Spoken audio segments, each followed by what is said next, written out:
Alhamdulillahilladzi arsala rasulahu bil huda wa dinil haq liyuzhirahu 'ala ad-dini kullihi walau karihal musyrikun. Asyhadu an la ilaha illallah wahdahu la syarikalah wa asyhadu anna Muhammadan abduhu wa rasuluh. Allahumma fassalli wa sallim wa barik ala Muhammad wa ala alihi wa sahbihi wa man tabi'ahu wa nasarahu ila yaumiddin wa ba'du. Hadirin hadirat sekalian, semoga dirahmati Allah.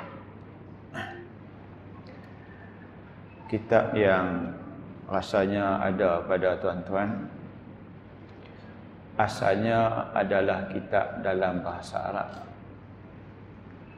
Kepuasan sebenar mengaji mengajar ni dia guna kitab Arab, tapi kitab Arab saya rasa tak sesuai. Tidak sesuai ke tak sesuai? Tak sesuai. Barangkali kalau saya tanya kaifa haluka, boleh kuat jawab bi khair, insya-Allah, bagus. Jadi kitab yang ada kat tuan-tuan tu asalnya kitab Arab. Asal dia kitab Arab. Kitab tu 3 jilid. 3 jilid. Kitab tu macam kitab ni lah, ni saya buat contoh. Yang ni jilid yang kedua. Dia semua ada 3 jilid. Kemudian diterjemah dalam edisi Rumi, dia jadi 8 jilid.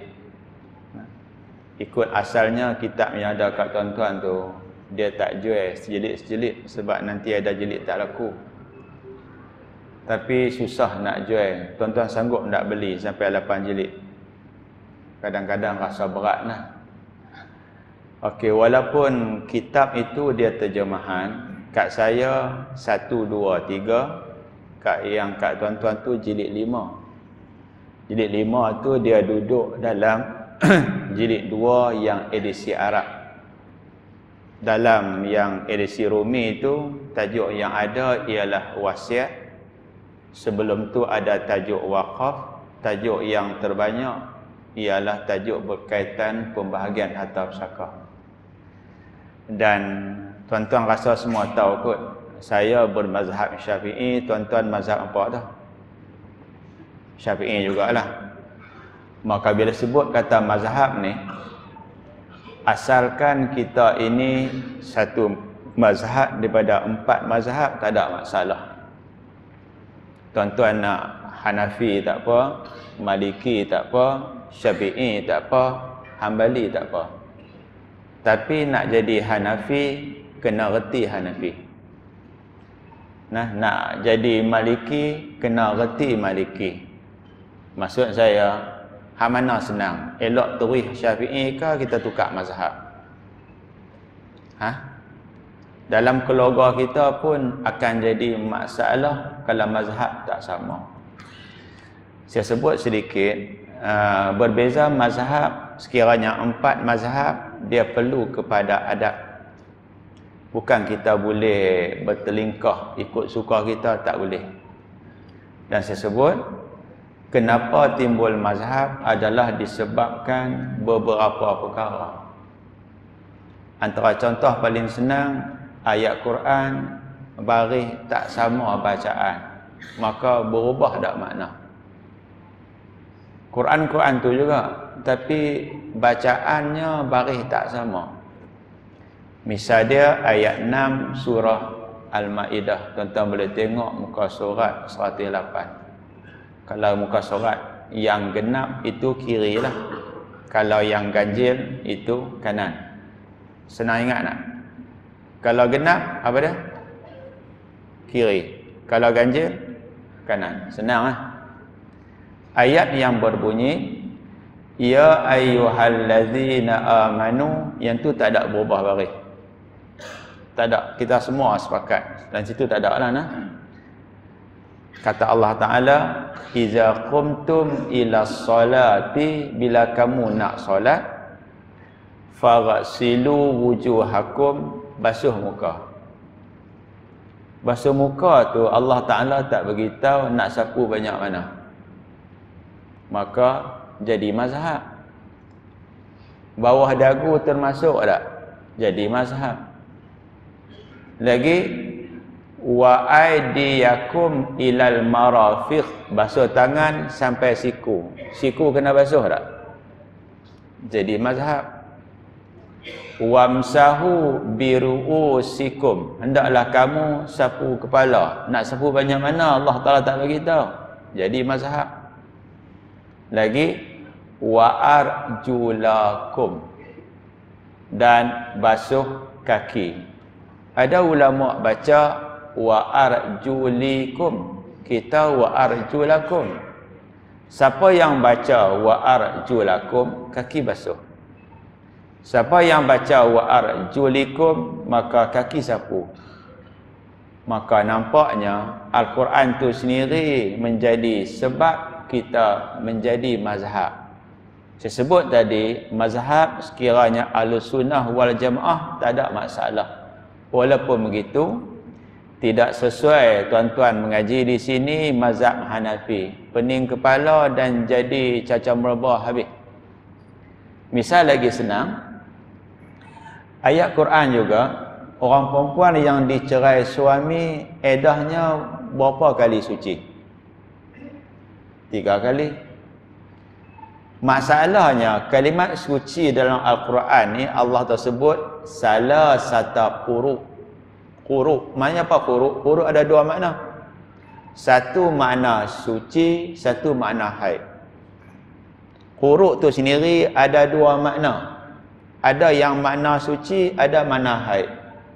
Jadi soalan dia, nak pakai suci ke nak pakai haid? Tidak sependapat. Sebab tu kitab-kitab fiqh adalah kitab-kitab yang paling tebal, paling banyak sekali perbincangan. Misal lagi, beberapa perkara lah. Kalimat mata, Arab panggil ainun. Air juga Arab panggil ainun. Ayat mata ayat tu. Mata air ainun juga. Dan mata-mata pun orang panggil ain juga. Tahu mata-mata? Polis. Polis panggil ain. Mata kita panggil ain. Air mata panggil ain. Di soalan dia, sebenarnya yang mana satu? Itu antara sebab terjadi mazhab. Saya sebut sikit nah. Makin dalam sikit ni. Di antara perkataan dengan perbuatan, hak mana kuat? Perkataan dengan perbuatan, hak mana kuat? Misal sedikit nah. Anggota sujud ada 7. Anggota sujud ada 7. Yang pertama apa dia? Dahi, 2, 3, tapak tangan, 4, 5, 2 lutut, 6, 7 kaki belakang. Soalan, yang kata anggota sujud ada 7 ni Nabi yang kata. Yang dengar Nabi kata namanya Abu Hurairah. Abu Hurairah kata, aku dengar Nabi kata. Tapi kata Abu Hurairah kata, Nabi semasa dia kata, umirtu an asjuda ala sab'ati a'dha, aku diperintah sujud 7 anggota. Yang pertama Nabi apa? Ajabhah. Jabhah ni maknanya ialah dahi. Yang jadi masalah, ketika Nabi sebut dahi tapi Nabi tunjuk hidung. Tuan-tuan nak pakai yang mana? Boleh nampak tak? Yang jadi berat masalah ni, itulah fiqh ni dia berat. Nah, fiqh sebab tu sesetengah orang bila dia tak mengaji fiqh, dia banyak mengaji hadis, dia komen benda yang orang awam pun tahu, kata dia tak reti. Antara contoh undang-undang syarak kan, dia tak sangkut dengan non-muslim. Tiba-tiba mai orang hak mengaji hadis, dia duk komen, dia kata mana boleh hudud tak kena kat non-muslim, dia tak mengaji. Apabila Nabi sebut anggota sujud ada 7, yang pertama dahi, Nabi tunjuk hidung. Maka yang tunjuk tu sunat ke wajib? Yang disebut tu sunat ke wajib? Mazhab Syafi'i, mazhab kita, yang disebut wajib yang ditunjuk sunat.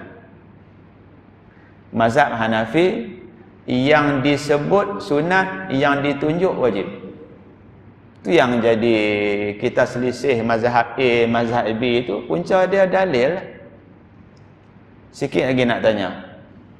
Orang yang mencuri secara sembunyi-sembunyi, boleh faham tak? Curi sembunyi-sembunyi, potong tangan sekira cukup syarat.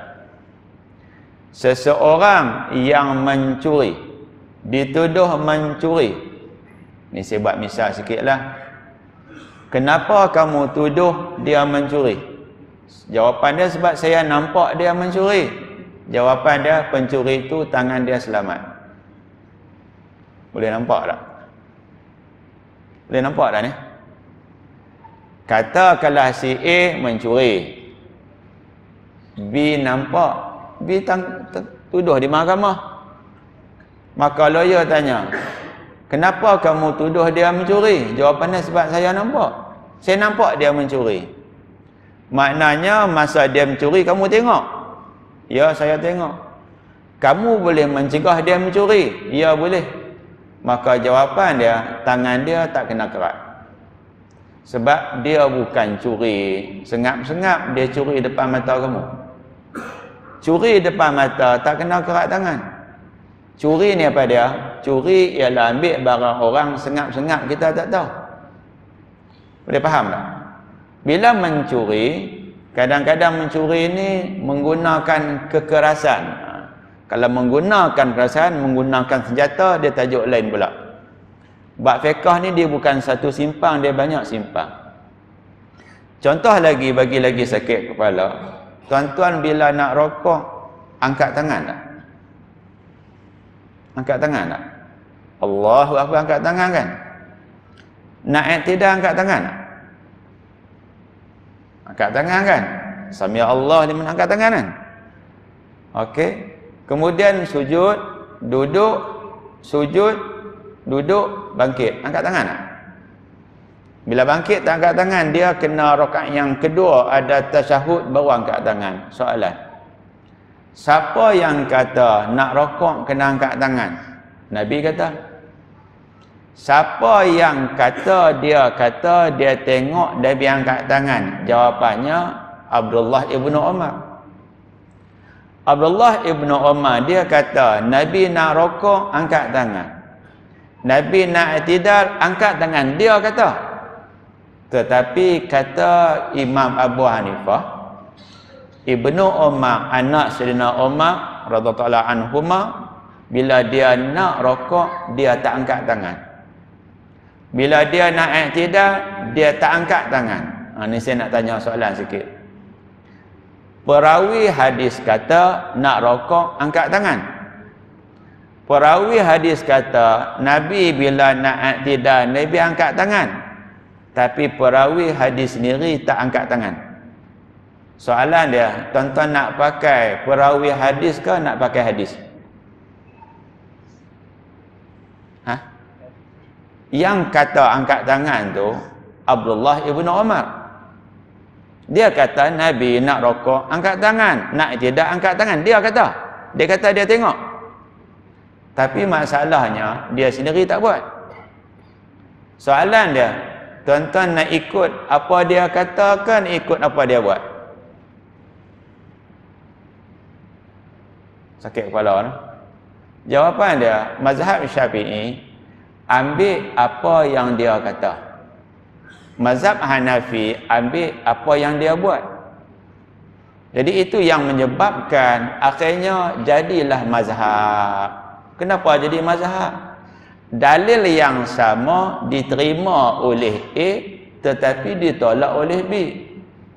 Contoh, demikian juga kalimat-kalimat ni ada tak yang tersurat, ada tak yang tersirat, tak tersurat-tersirat. Saya tanya sikit. Kalau anak mati, siapa yang dapat harta pusaka banyak? Ayah ke mak? Ayah ke mak? Ayah. Nak tanya sikit. Siapa yang perhabis duit banyak? Nah, yang perhabis dia banyak siapa dia? Ayah lah. Ayah yang sakit kepala. Siapa dia yang handphone dia bergam uhu, selotip, lapik surat abang? Bukan surat abang satu hari tu ada, kertas sikit je, nipis. Ikat getah awak lah. Nak bagi anak mengaji, tak ada nak tukar handphone. Ayah. Misal sikit. Tadi selepas khutbah Jumaat saya nak balik tapi ada orang tahan. Bukan poli tahan saya lah.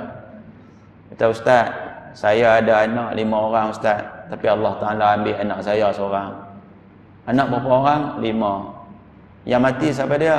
Yang mati anak lelaki saya Ustaz. Anak 5 orang, lelaki seorang. Hak lelaki seorang tu Allah Ta'ala ambil Ustaz. Tak apalah.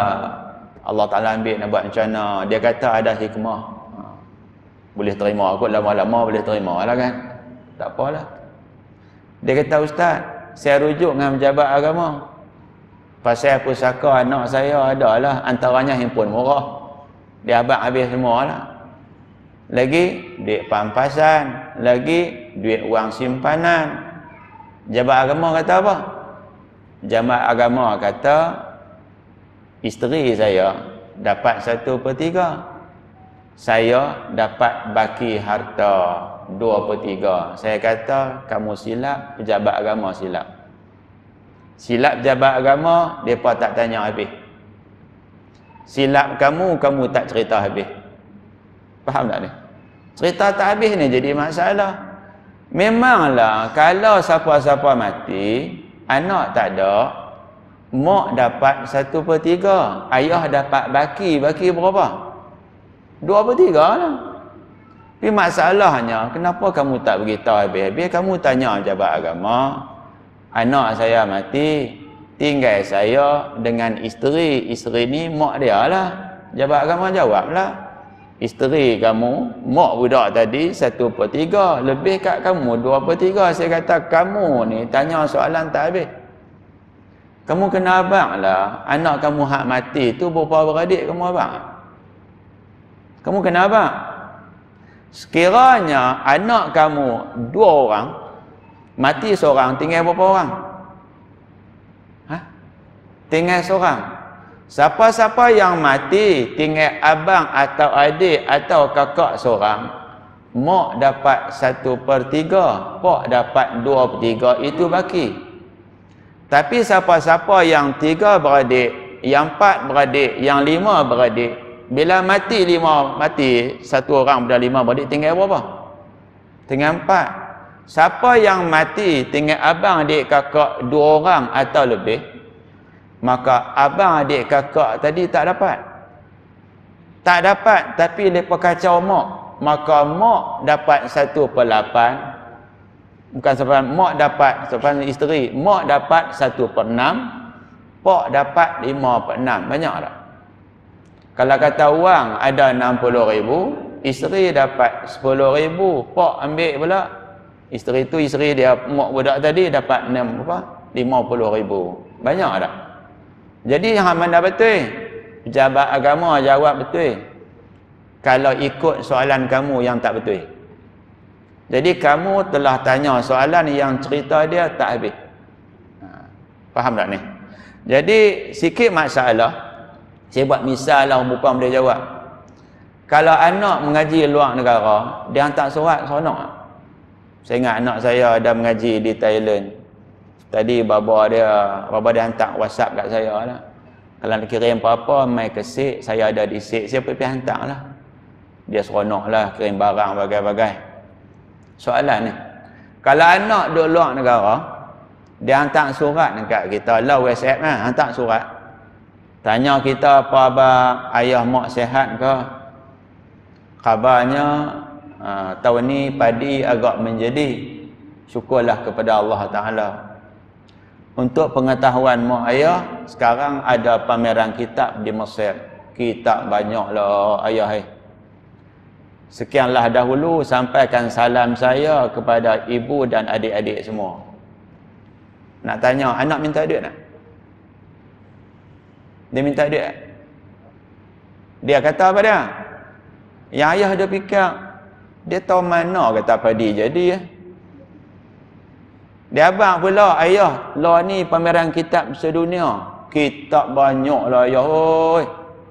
Sekianlah dahulu, sampaikan salam kat mak dengan adik-adik semua. Pak jenis duk berhabis duit banyak ni, tengok-tengok. Dia tahu mana aku ambil padi dah. Mak hak sidekan tu, kata mana surat? Ni. Pak hang pakai baju. Pi mana? Kita pi bank Islam. Cari apa? Anak kita nak duit. Dia tak minta, dia minta. Mana dia minta? Jenis dok kalau duit banyak ni. Dia tak minta, dia minta lah tu. Cuba hubungkan kitab banyak tapi dia tak boleh nak beli dengan ambil padi. Nak duit dah tu. Ayah yang faham, macam mana anak tahu hak tu tersurat. Mak ni dia faham lebih sebab duit siapa bawa keluar? Laki dia. Maka tersurat dengan tersirat ni ada tak dalam hadis Nabi, dalam ayat Al-Quran? Faham tak? Tersurat dengan tersirat, faham tak? Faham tak faham? Saya buat misal bagi nampak, tapi makin tambah sakit kepala. Selesai peperangan Ahzab, semua pakat teringat nak balik tak? Saya nak tanyalah, kalau tinggal rumah 2 minggu, nampak tak bumbung rumah? Tak faham tak? Pergi Kuala Lumpur 2 minggu, tak balik, nampak bumbung rumah tak? Ni saya dengar sendiri perbualan ustaz-ustaz yang nak pencen ni. Minum teh. Dia kata apa? Depan saya. Awak teh rasa kopi. Faham tak? Teh rasa kopi. Boleh faham tak? Faham tak teh rasa kopi? Tu satu. Esok nak balik, dia ada jamuan banyak lah. Ustaz Irfana Johari. Tuan-tuan tak kenal dia. Dia kata, tuan kenal Irfana Johari? Dia suka pakai baju consam. Kata dulu kerja kat UK. Baik rapat dengan dia. Dia isteri dia orang Kelantan. Dia kata, tuan-tuan yang nak balik ke utara, nak balik ke selatan, balik ke mana-mana pun, balik jangan lupa beli buah moktan. Faham tak? Berhenti beli moktan, cari yang banyak semut. Faham tak? Kalau semut tak ada, cari semut, buh dalam plastik tu, ikat. Jangan bagi semut keluar. Faham tak ni? Balik ke rumah, panggil anak-anak, ayah balik moktan, maalah semut banyak. Tolong makan buah pokok. Makan di luar rumah. Boleh faham tak? Tak faham? Teruk tu. Ustaz Irfana kata, kalau semut tak ada, cari semut, buh dalam buah moktan tu. Bila semut banyak, sesuai makan di luar ke dalam rumah? Di luar. Abang ke anak-anak? Anak-anak, ayah beli moktan, maaflah semut banyak sebab moktan ni sedap. Tolong makan di luar. Faham tak? Faham tak? Kalau anak lagi cerdik, anak kata apa? Ayah yang baik tolong buang semut. Faham tak? Jadi jawapan dia tergendala sebentar. Tak faham. Tak faham balik tanya anak lah, aku anak faham. Betul tu tak faham. Maka bila semua pakat pergi perang, dah nak balik ni, dalam jalan balik-balik, sampai saja di Madinah, balik rumah dah semayang lohok dah. Lohok semayang dah. Tiba-tiba dapat berita perempuan Islam disakiti oleh lelaki Yahudi daripada Bani Quraidah. Maka Nabi dengar-dengar kata orang Islam dihina begitu sebab nampak aurat tak? Nampak aurat. Orang perempuan zaman dulu sampai sekarang lah perangai mereka tak berubah. Orang lelaki-lelaki boleh tak pakai baju kancing tak ada? Relax kancing baju tak sama pun tak apa. Orang perempuan dia pusing tak kepala? Pusing-pusing berkali-kali, buh di sini, buh di sini. Dulu ingat tak pasien dulu, buh hak dagu, duk gantung. Macam-macam perempuan lah ni buat. Kan tudung bawai tak bawai? Tudung bawai, tudung syawal lah, syahlu apa benda siapa pun tak tahu. Jadi nak habaq ni, Nabi kata, ni bila dengar Yahudi sakiti orang perempuan, perempuan ni lebih kurang dia pergi jek tepi lah, senang bahasa kita ni. Bila bangun, kain tudung dia sangkut dengan duri, yang Yahudi sangkut kat duri. Bila bangkit, kain tudung terbukalah, maka nampak aurat. Dia marah dan dia minta tolong. Maka seorang lelaki Islam bangun bunuh lelaki Yahudi tadi. Dia tak boleh tengok. Dan Yahudi lain bunuh lelaki Islam tu. Jadi mati sama tak? Islam mati, Yahudi mati.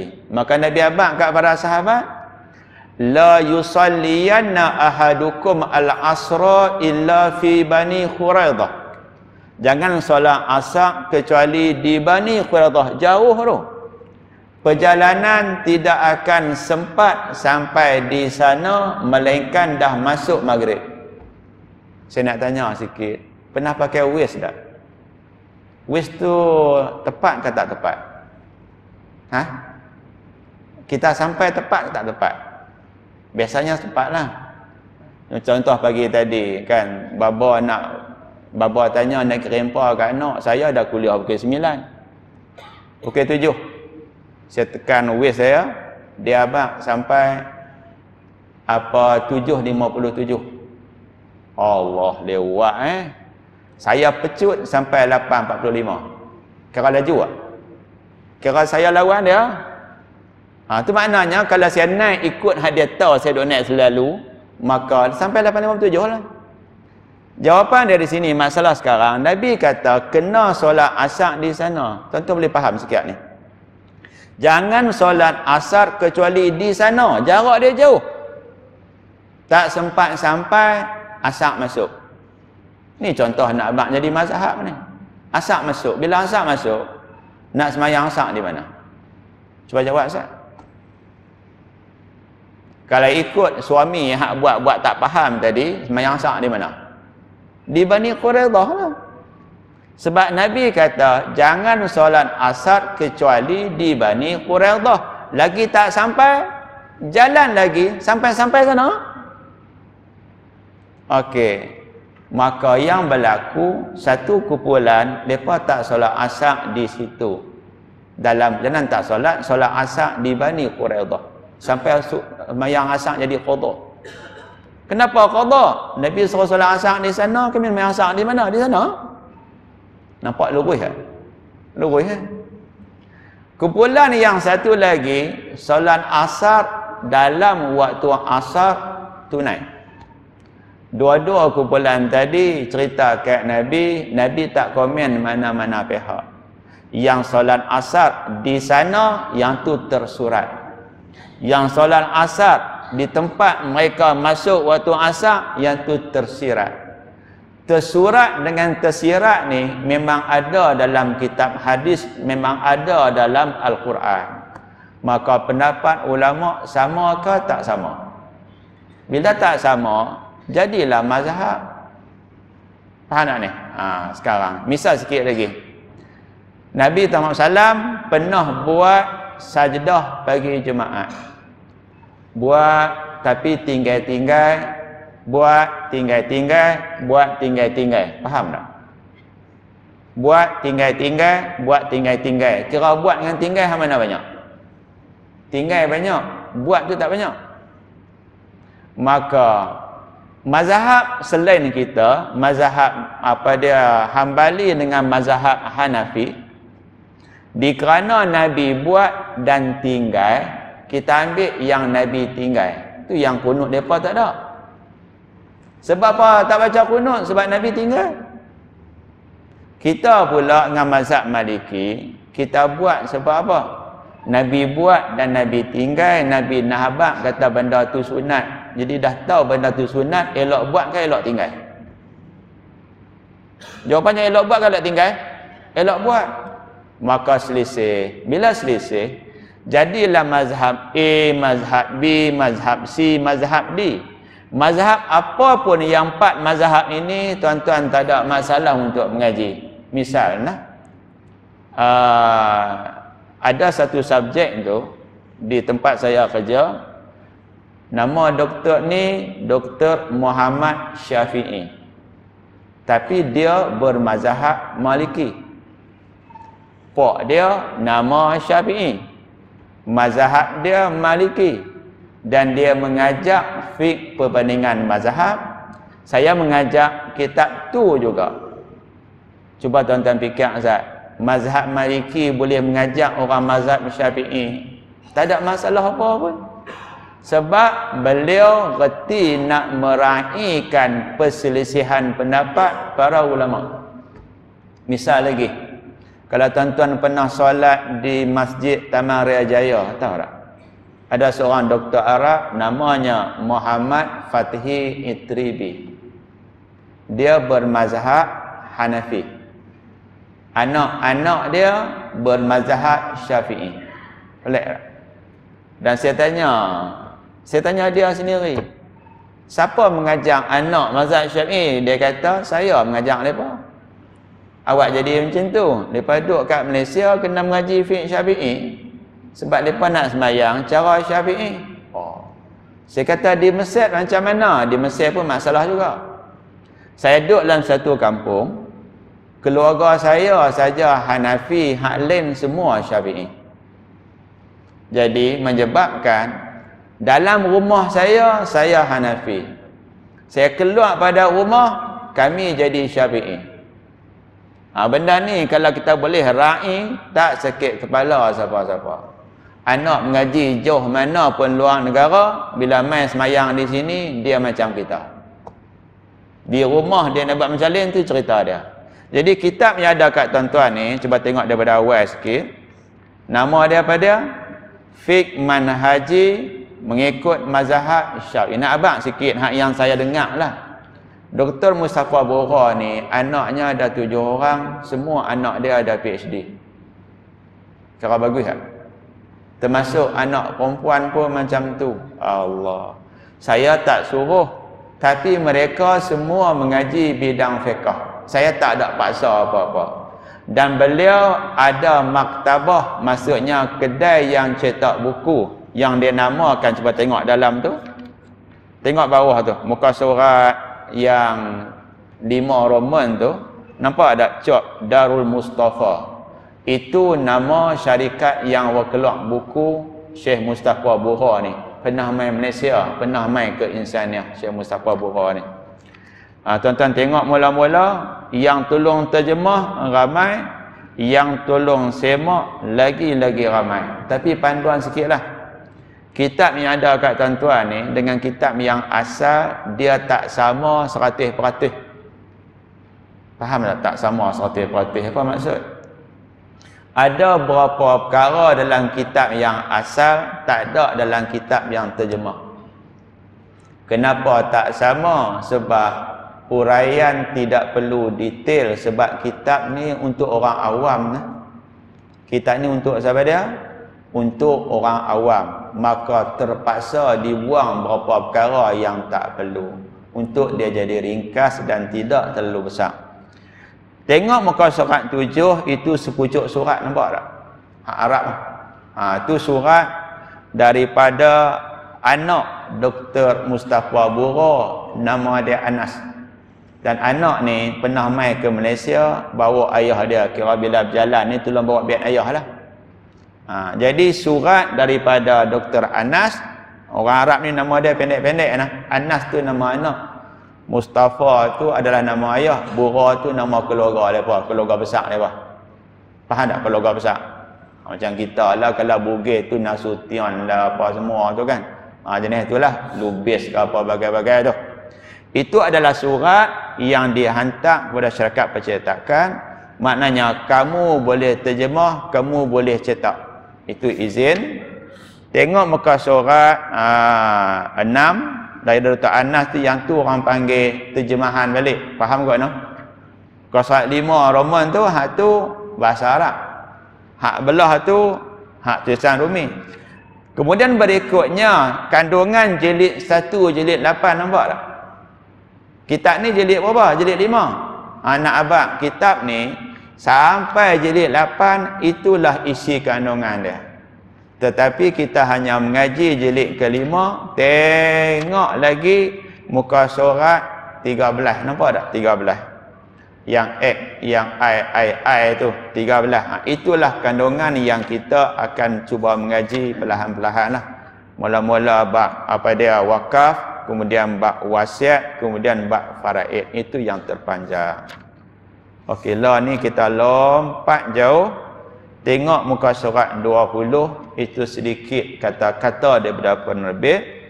Dan yang betulnya kita hanya mula mengaji pada muka surat 933. Awak yang tiba-tiba 933 ni, sebab dia bersambung tak ada bersambung.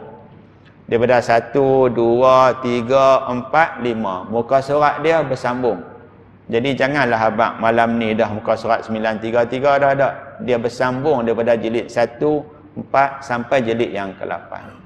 Tuan-tuan ada soalan dulu tak ada? Kita baru nak baca kitab ni. Tak ada kot soalan no. Tak ada tanya soalan apa pun. Okey, tengok Ustaz. Pernah dengar tak kalimat waqaf? Pernah kan? Kita berjalan-jalan, kita berhenti. Itu waqaf lah tu. Kita baca Al-Quran, kita berhenti, kita ambil nafas. Itu waqaf lah. Kita baca Al-Quran, kita berhenti, nafas tak ambil. Yang tu nama dia saktah. Faham tak? Pernah dengar tak waqaf cek yeh? Ada tak? Yang buka waktu malam. Malam kot kan? Malam-malam mereka menega. Pernah lah pergi Kelantan apa semua dulu ni. Okey, cuba tengok. Wakaf itu pun ejaan tak sepakat. Ada eja W-A-K-A-F. Ada eja W-A-Q-A-F. Hak mana satu? Itulah nak abang. Arab eja sama, Melayu eja tak sama. Soalan sikit lagi. Ada tak sijil tinggi agama? STU. Ada tak sijil tinggi agama? STA. Sebenarnya STU ke STA? Wallahu alam. Tapi macam itulah nak abang. Terjemahan dia tu dia tak sepakat. Tak sepakat. Okey, tengok. Okey, jenazah sepakat tak jenazah? Ada tulis jenazah, ada tulis jenazah, tak sepakat. Sebab bahasa Melayu memang macam tu sifat dia. Cuba tengok. Menurut bahasa waqaf bermaksud tahan. Ni misal sikitlah, misal sikit. Kalau kita ada sesuatu di rumah, apa-apa barang lah. Barang tu milik kita. Bila kita wakafkan barang tu jadi milik siapa? Milik orang lain. Tapi ada syarat dia. Nak wakaf ini benda yang tahan lama. Dia ada juga tempoh dia. Ni kapet ni lama-lama kena tukar. Kena tukar kan? Okey. Tahan lama tak? Tahan lama tapi kena tukar. Dia akan sampai masa dia juga. Membak ni pun lama-lama kena tukar tak? Kena juga. Sabun mandi boleh wakaf tak? Sebab tak boleh wakaf. Ha? Lama-lama dia kecil. Lama-lama habis. Tapi kereta wakaf ada tak? Ada tak kereta orang wakaf? Ada. Kereta habis tak? Dia ada. Cuma yang dia habis, tayar dia. Benda yang tahan lama, yang tu boleh wakaf. Apa benda pun boleh wakaf. Benda-benda yang syarak kata boleh lah. Kena ambil panduan dia. Menurut syarak pula, wakaf ialah menahan sesuatu harta yang boleh digunakan tanpa susut fizikal dia. Kain basah bila diwakafkan. Berapa kali orang mandi, kain tu duk ada kan. Tapi biasanya makan tahun tak? Timba tempat ambil air semayang. Sini timba orang tak wakaf kot sebab kolah tak ada. Kan? Tapi ada sebercala WhatsApp lah. Betul ke tak saya tak tahu. Baca lah WhatsApp. Ada orang duk cerita lah. Setiap kali dia pergi masjid, dia buat timba satu. Kan? Orang duk tengok perangai dia. Bila dia nak balik, dia tinggal timba. Saya tak tahu jadi orang reka ke tak, saya tak tahu. Maka tanya orang yang tengok, kenapa pakcik datang masjid, keluarkan timba daripada kereta? Bila nak keluar daripada masjid, pakcik tinggal timba. Ada timba tu timba wakaf. Saya mampu wakafkan timba tu sahaja untuk masjid ni. Harap saya dapat pahala sebab timba tu akan diguna orang berkali-kali. Harap saya akan dapat pahala. Itu contoh wakaf yang paling murah. Kan ada juga orang wakaf kasut kayu tau. Tapi kasut kayu ni bahaya sikitlah. Dia boleh terbah. Banyak benda lagi boleh wakaf. Kerusi, tempat orang membaca, tempat orang beristirahat, bagai-bagai. Macam itulah contoh. Dia kata, dengan cara menyerahkan hak miliknya kepada seorang pengguna yang harus dan juga wujud. Ni kadang-kadang wakaf kat masjid ada tak? Pernah dengar tak wakaf tunai? Contohnya, tuan-tuan sanggup tak? Kalau sakit saja pergi KMC, sanggup tak? Sanggup tak? Sakit je KMC, sanggup tak? Larat duit tak? KMC itu dia mendapat dana wakaf. Saya ingatlah cerita lama, kenal tak Tan Sri Ali Hashim? Yang muka dia macam muka KFC tu, tahu tak? Tahu tak? Muka rambut dia beruban. Saya ingat lagi lah, saya diamanahkan, diarahkan menyambut kedatangan Tan Sri Ali Hashim. Dia main, beg laptop satu, beg pakaian dia satu, 2 beg. Saya minta juga satu beg, puas minta baru dia bagi. Dia nak bawa sendiri. Ni cerita pengalaman dengan dia ni. Bila naik dia kenderaan, kami buka 2 pintu. Orang besar pintu belakang kan pintu depan. Orang besar. Depan ke belakang? Belakang. Kan? Tapi Tan Sri Ali Hashim dia tak mau duduk belakang, dia duduk depan. Bila dia duduk depan, saya nak duduk di mana? Saya duduk di belakang. Allah, awaklah jadi macam ni. Salah protokol, salah. Dia cerita saya dalam kereta tu, kereta mewah jugalah naik, berhenti dekat Swiss Inn ni. Okey, dia kata, Ustaz nak abang, KMC tu dapat dana wakaf. Orang yang buat wakaf tunai, kami wakafkan wakaf tunai orang kepada KMC. Kami labuk duit wakaf orang tu. Maka menyebabkan dana wakaf makin hari makin besar tak? Hak besar itu milik Allah Ta'ala lah. Makin hari makin besar. Yang duit banyak itu dana wakaf yang dibesarkan. Maka jawapan dia, kami merancang kalau dana wakaf tadi makin lama makin besar, maka untuk satu kali rawatan hanya bayar RM5 saja. Faham tak? Tapi law tak boleh RM5 lagi lah, sebab dana masih kecil, dia kena dana besar. Jadi tuan-tuan kalau sakit kena pergi situ, baru dana dia besar. Faham tak? Larat tak? Dia pusing tangan 300. Betul? Pusing tangan kau tu ke ni? 300. Larat bayar tak? Saya kata, betul, Datuk. Benda ni juga berlaku di Mesir. Di Mesir, yuran pengajian zaman saya, yuran tahunan RM2.75 duit kita. Tu setahun tu. Yuran mesti 275. Orang Arab lagi murah, RM1.25 duit kita. Murah tak? Dah lah murah yuran. Orang Arab setiap hari dia akan dapat satu kupon. Kupon tu nilai dia RM2.5, you mesti bagi kat pelajar Arab ni. Bawa kupon resit kecil tu pergi tunjuk kat kaunter, dapat pisang 2 biji, dapat ayam paha kadang-kadang sayap, dapat roti, dapat keju. Baliklah makan.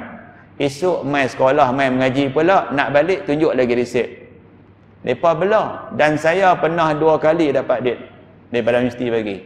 Dia bagi sebulan RM100, seronok. Ayah bagi sikit, Azhar bagi sikit, seorang 100 dapat 2 kali. Bulan yang ketiga pergi beratok lagi ya. Tapi mereka kata habis tak dapat dawat. Datuk Mahathir pergi zaman Datuk Mahathir dulu dia pergi ke Mesir, dia malu orang Malaysia dapat duit wakaf, dapat duit $2. Jawapan dia, tolong berhentilah, orang Malaysia dah kaya-kaya dah. Tu tak dapatlah duit tu. Geram kau. Kedak boleh dapat lah masa tu kan. Hak ni lah cerita ni. Turun mai Swiss Inn, orang besar ni orang buka pintu ah. Depa buka pintu mana? Buka pintu belakang. Jadi keluarlah datuk ni. Keluar. Tan Sri Ali Hashim duduk depan. Depa kata, Ustaz buat macam ni, salah protokol. Kami nak jawab macam mana? Kata, bukan saya masuk dulu. Tan Sri Ali Hashim masuk dulu. Dia tak mau duduk belakang, nak duduk depan. Awaklah buat kerja macam ni. Ni malu protokol ni. Tak malu, tak tahu. Apa suruh aku buat apa. Bila nak balik, dia duduk depan juga. Dia tak mau duduk belakang. Rupanya, perangai dia macam tu. Dia tak mau menyusah orang. Hantar sampai airport, dia kata, Ustaz, saya dah sampai di airport, saya ada laptop, saya ada keperluan saya, Ustaz ada kelas, tolong balik. Tinggal saya airport, duduk seorang pun tak apa, saya reti buat kerja saya. Pergi balik, tak usah duduk buang masa, tunggu saya apa-apa. Faham tak ni? Kira rupanya baguslah. Bagus. Tengok tak hak muka macam muka KFC tu? Tapi saya KFC saya tak masuk nah. Kalau nampak muka macam saya, bukan saya, orang lain. Saya tak masuk KFC. Perkara-perkara yang disebut di atas definisi tadi ini akan lebih jelas dengan kita bincang perkara-perkara berikut. Cuba tengok di bawah tu nah. Dalil-dalil kata wakaf boleh, kita tengok bawah. Wakaf adalah suatu amalan yang telah disyariatkan, bahkan merupakan salah satu cara mendekatkan diri kita dengan Allah. Bila kita mati, ada tanah kita wakafkan, pahala dapat lagi tak? Satu, kita mati, anak-anak dia buat pahala kat kita, untung lagi tak? Untung. Kita mati, ada sekolah-sekolah yang dapat bantuan kita, pahala lagi. Coba tengok bawah. Allah Ta'ala berfirman, lan tanalul birra, tidak akan kamu capai kebaikan yang paling sempurna hatta tunfiqu, hingga kamu menafkahkan mimma tuhibbun, sebahagian daripada apa yang kamu kasih. Rupanya nak dapat kebaikan, hak kita kasih sangat tu kita kena bagi kat orang. Payah ke tak payah? Hak kita suka tu kena bagi kat orang. Berani tak buat? Balik lagi tengok handphone dah berapa. Hak kita suka tu bagi kat orang pakai dak. Pakai dak yang duk ada apa dia? Beli handphone baru, hak lama bagi kat isteri. Nampak perangai Lagi sambung, wa ma tunfiqu min syai'in, kamu tak menafkahkan sesuatu, fa innallaha bihi alim, nescaya Allah Taala tahu. Cerita dia macam ni. Turun-turun ayat ni, Abu Talhah berasa dengan apa yang Allah Ta'ala kata. Nak tanya sikit ni. Abu Talhah ni asalnya dia non-Muslim. Tapi dia minat dengan seorang perempuan yang nama Ummu Sulaim.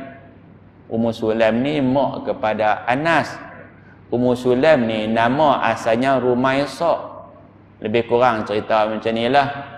Dia seorang perempuan yang sangat cantik, akal sangat bagus, dan akhlak sangat mulia. Orang ternanti-nanti laki dia mati. Faham tak ni? Faham tak? Duk beratok ni tunggu, laki mati je biar idah kami masuk. Faham tak? Dalam duk tunggu-tunggu, Abu Talhah duk tunggu-tunggu, Masya Allah, suami Ummu Sulaim meninggal. Dan dia senyum. Boleh faham tak ni? Saya buat misal sikit lah. Dekat kampung mertua saya, mak mertua saya cerita kat saya, ada orang naik motor, mak mertua saya abang, tu nama sekian, ni nama sekian, tu mereka menikah dua tu, mereka dua tu bisan tu. Faham tak? Tak faham bisan? Asalnya bisan dia hak laki-laki mati. Tahu tak? Bisan dia hak laki-laki mati. Jadi bisan dia tinggal hak mana? Tinggal bisan hak perempuan je lah. Kemudian bini dia pula jatuh sakit. Faham tak ni? Mati bini dia. Nampak suami tak berapa nak sedih, senyum saja. Faham apa maksud? Cukup masa habis iddah 4 bulan 10 hari, kahwinlah bisan dengan bisan. Kan? Ni cerita ni, akhirnya saya berjumpa dengan bisan menikah bisan tu. Berjumpa kat kedai makan, ni cerita bagi tak mengantuk. Saya kata, ni bisan, ada ustaz. Saya memang menikah dengan Bisan ni, mak mentua cerita ni. Memang saya menikah dengan Bisan. Tapi Bisan saya tu mati dah. Hak ni bini lain pula, saya cari janda orang. Nak habaq, ni perempuan duk ada depan ustaz ni, hak tu menantu saya, dulu saya menikah dengan mak dia pun mati, ni saya ambil pula mak orang lain pula dah. Jadi Abu Talhah ni apabila suami Ummu Sulaim meninggal, dia tersenyum tak? Faham tak senyum? Senyum, faham senyum? Ni saya nak cerita senang lah bagi nampak faham ni. Kalaulah dia buat pengumuman 80 orang dapat PMR 9A, anak kita perempuan, kita suka laki-laki sikit ke suka perempuan banyak? Faham tak ni? Yang dapat 10A ke 11A ke, kalau dapat 9A 80 orang. Kalau orang laki-laki sikit, perempuan dapat banyak tak? Faham tak? Kalau laki-laki sikit 9A, siapa banyak 9A? Perempuan. Duk tengok seorang. Jadilah. Supaya anak saya masuk dalam 9A tu. Alhamdulillah laki-laki tak ramai. Alhamdulillah anakku ada peluang. Dapat sungguh. Abu Talhah dia duk tunggu. Suami Ummu Sulaim meninggal. Senyum tak? Bila senyum, dia mana boleh pergi pinang perempuan tu ada edah nak abang. Abu Talhah masa tu tak Islam. Dia tak Islam lagi. Dia belum Islam Abu Talhah ni. Habis edah dia pergi. Dia pergi berjumpa dengan Anas. Ada apa mai ni? Saya datang nak pinang mak kamu. Faham tak ni? Direct zaman tu mana ada WhatsApp, mai terus. Sebab kalau aku lambat mai, jawapannya mak hang nikah dengan orang lain. Ni cerita terang-terang lah. Nak jadi cerita, Ummu Sulaim tak terima pinangan Abu Talhah.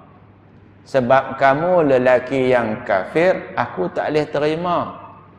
Kata Abu Talhah, kamu tak terima saya sebab benda kuning, sebab benda putih.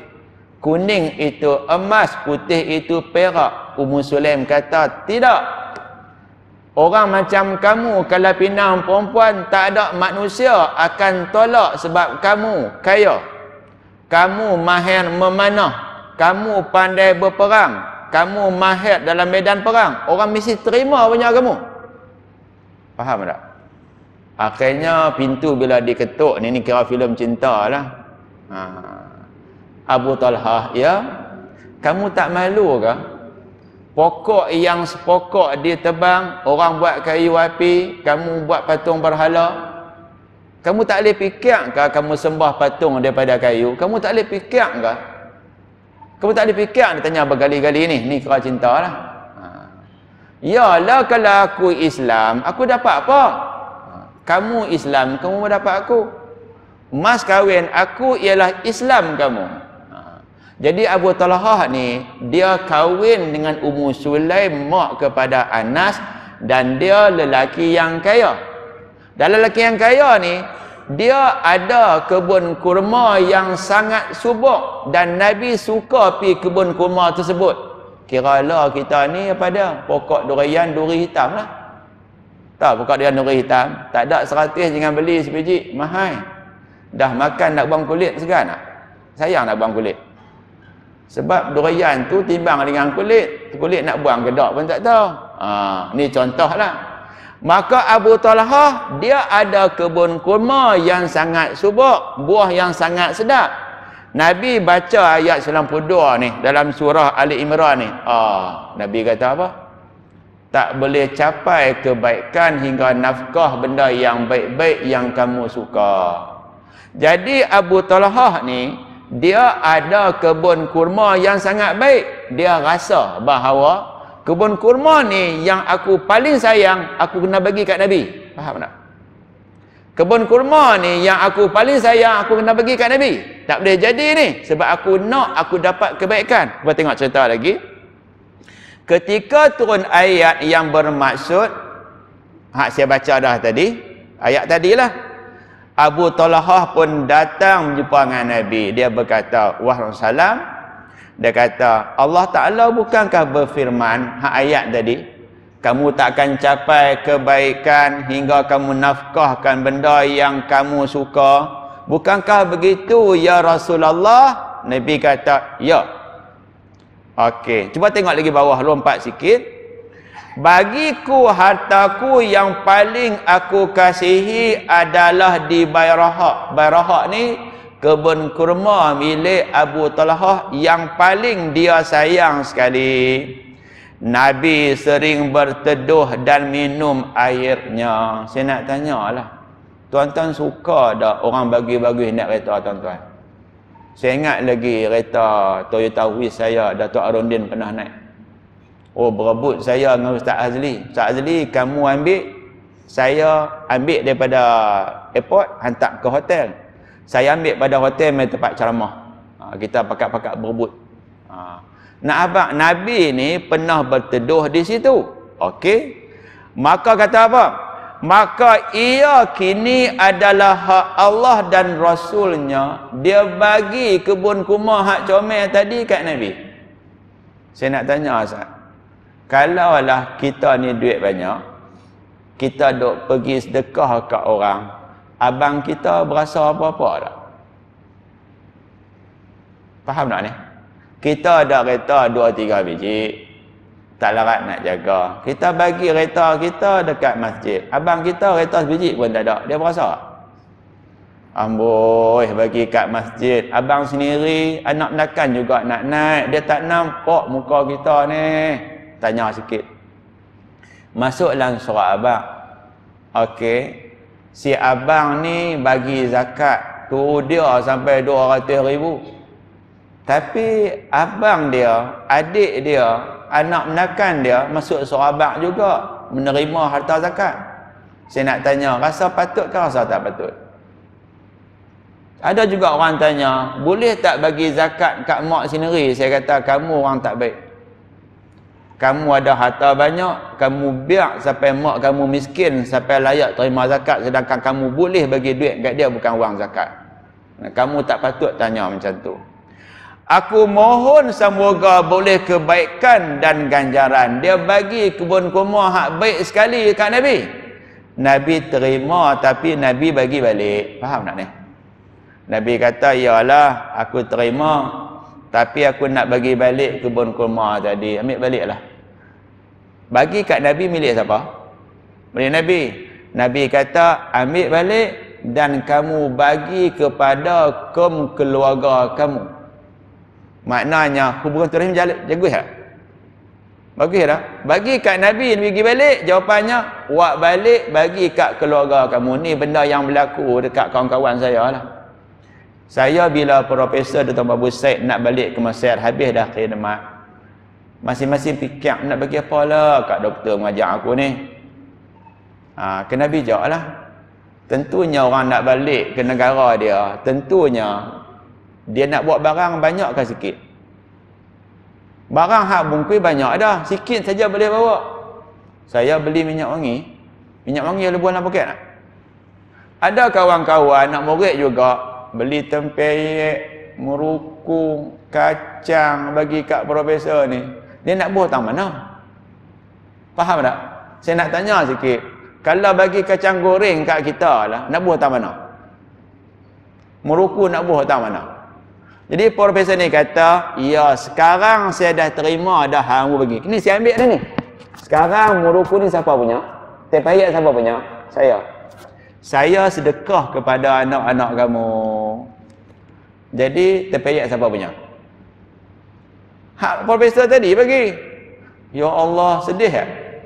Itulah apa yang pergi beli tempeyek buat apa? Tempeyek payah nak buat balik. Beli minyak wangi senang bagi. Hak ni pun macam tu juga, rasa-rasa nampak ni. Nabi menerima harta Abu Talhah, tapi Nabi duk tengok keluarga Abu Talhah lebih layak terima harta Abu Talhah. Maka menyebabkan Nabi bagi balik. Tu nak abang, kalau boleh wakaf benda-benda yang kita suka sekali. Wallahu a'lam. Tuan-tuan ada soalan kot nak tanya apa-apa? Saya takut saya lagi tuan-tuan duk nampak nasi. Ada soalan apa-apa? kalau ada soalan lah. Okey. Okey. Wakaf tunai ni antara contohnya lah kita buat apa dia tu? Bina hospital. Itu benda yang tak habis. Wakaf tunai juga buat apa dia? Tu yang duk buat hospital. Habis tak? Tak habis. Wang tunai tadi ditukar menjadi benda. Jadi yang definisi tadi wakaf tunai pun dia tak habis. Maka kalau kita wakaf untuk perhabis, dia tak masuk definisi wakaf. Habis buat macam mana? Kita buat tabung bagi banyak. Yang ni tabung derma, dia bukan wakaf. Yang ni tabung wakaf tunai. Duit itu akan digunakan untuk sesuatu. Contohnya buat apa? Lantai masjid, kekal. Kapet masjid, kekal. Bumbung masjid, kekal.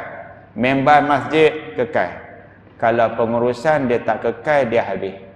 Jadi definisi yang kata wakaf ini, dia mesti kekal. Duit pun tak apa. Antara contoh duit, bina hospital di Palestin. Itu contohlah. Contoh. Apabila benda tadi telah diwakafkan, dia dibelanjakan dengan secara harta wakaf. Sebab itu tabung derma kita kadang-kadang susah nak cakap. Di Mesir dia lain dengan sini. Kita bagi zakat di Malaysia, kita bagi kat orang kan. Di Mesir dia boleh berlaku bulan tabung. Tabung zakat, tabung derma, tabung wakaf, dia buat di sini bagai-bagai bentuk. Contoh paling senang tuan-tuan nak tengok, pergi semayang di Masjid Sungai Karangan. Pernah pergi tak? Tepat dekat ambil semayang tu, cuba tengok sebelah tu.